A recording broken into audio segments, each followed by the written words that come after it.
নমস্কার বন্ধুরা, শ্রাবণীর রান্নাঘরে আপনাদের সবাইকে স্বাগত জানিয়ে আমি আবারও একটা রান্নার ভিডিও নিয়ে আপনাদের সামনে চলে এসেছি। আজকের আমি আপনাদের করে দেখাবো সজনে ডাঁটা দিয়ে মটর ডাল। তাহলে চলুন এই সজনে ডাঁটা দিয়ে মটর ডাল আমি কিভাবে বানাই সেটা আপনারা একবার দেখে নিন। সজনে ডাঁটা দিয়ে মটর ডাল বানানোর জন্য প্রথমে আমি গ্যাসটা অন করে একটা কড়া বসিয়ে নিয়েছি। এবারে আমি এর মধ্যে দিয়ে দেব জল। এখানে আমি প্রায় অনেকটা জল দিলাম, তার কারণ ডালটা আমাকে প্রথমে সেদ্ধ করে নিতে হবে। এখানে আমি নিয়েছি মটর ডাল, প্রায় 150 গ্রামের মতো মটর ডাল আমি এখানে খুব ভালোভাবে ধুয়ে নিয়েছি। ধুয়ে নিয়ে এবারে আমি ডালটা এর মধ্যে দিয়ে দেব। দিয়ে ডালটাকে প্রথমে খুব ভালোভাবে সেদ্ধ হতে দিতে হবে। ডালটা আমার এখানে দিয়ে দিয়েছি, আর দেব আমি এর মধ্যে নুন। এখানে আমি আন্দাজ মতো নুন দিয়ে দিলাম। নুনটা দেওয়ার ফলে ডালটা তাড়াতাড়ি সেদ্ধ হয়ে যাবে।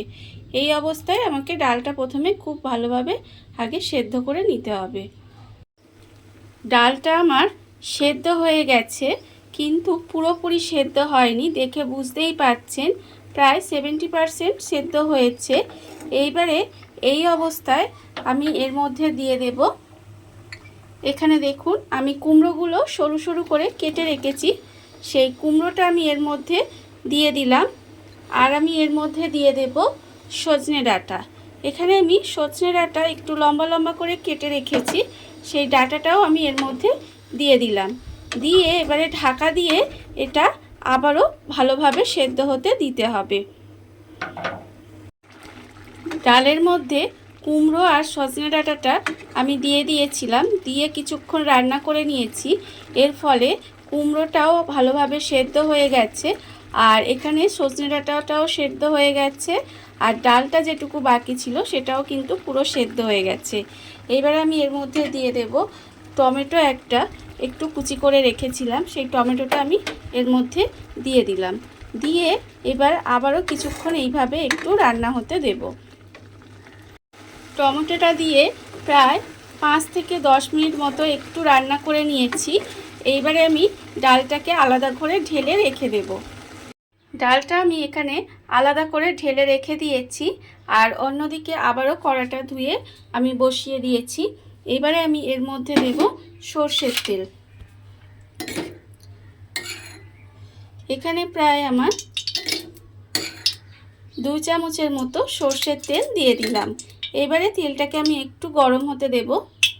তেলটা আমার গরম হয়ে গেছে। এবারে আমি এর মধ্যে দেব একটা শুকনো লঙ্কা, আর আমি দেব একটা তেজপাতা। দিয়ে এবারে একটু ভাজা ভাজা মতো করে নেব, একটু ভেজে নেব লঙ্কাটাকে। ভেজে নিয়ে এবারে আমি এর মধ্যে দিয়ে দেব অল্প সামান্য একটু গোটা জিরে। গোটা জিরেটা দিয়ে আবারও একটু নেড়েচেড়ে ভেজে নেব। এবারে আমি এর মধ্যে দিয়ে দেব আদা বাটা। এখানে আমার প্রায় 1 চামচ মতো আদা আমি বেটে রেখেছি, সেই আদা বাটাটা আমি এর মধ্যে দিয়ে দিলাম। দিয়ে তেলের মধ্যে দিয়ে একটু নাড়াচাড়া করে আদাটা একটু ভেজে নেব। আদাটা দিয়ে একটু তেলের মধ্যে নেড়ে ভেজে নিয়েছি। এবার আমি এর মধ্যে দিয়ে দেব হলুদ গুঁড়ো। এখানে আমার 1/2 চামচ মতো হলুদ গুঁড়ো দিলাম। দিয়ে আবারও একটু ভালোভাবে কষিয়ে নিতে হবে।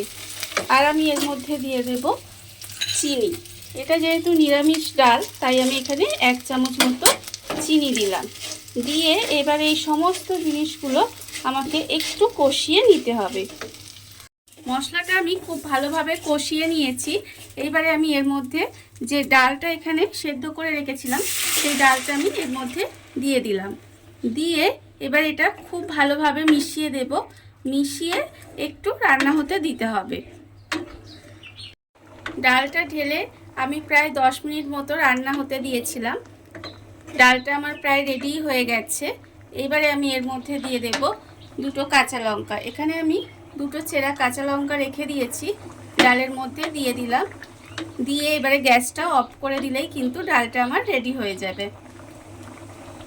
দেখুন বন্ধুরা, বাড়িতে থাকা খুব অল্প উপকরণ দিয়ে, অল্প মশলায় কত সুন্দর একটা সজনে ডাঁটা দিয়ে মটর ডাল রেডি হয়ে গেছে। আপনারা তো দেখতেই পেলেন। আর এই ভিডিওটা যদি আপনাদের ভালো লেগে থাকে তাহলে লাইক করবেন, কমেন্ট করবেন আর সাবস্ক্রাইব করবেন আমার চ্যানেলকে। আজ এই পর্যন্ত, নমস্কার।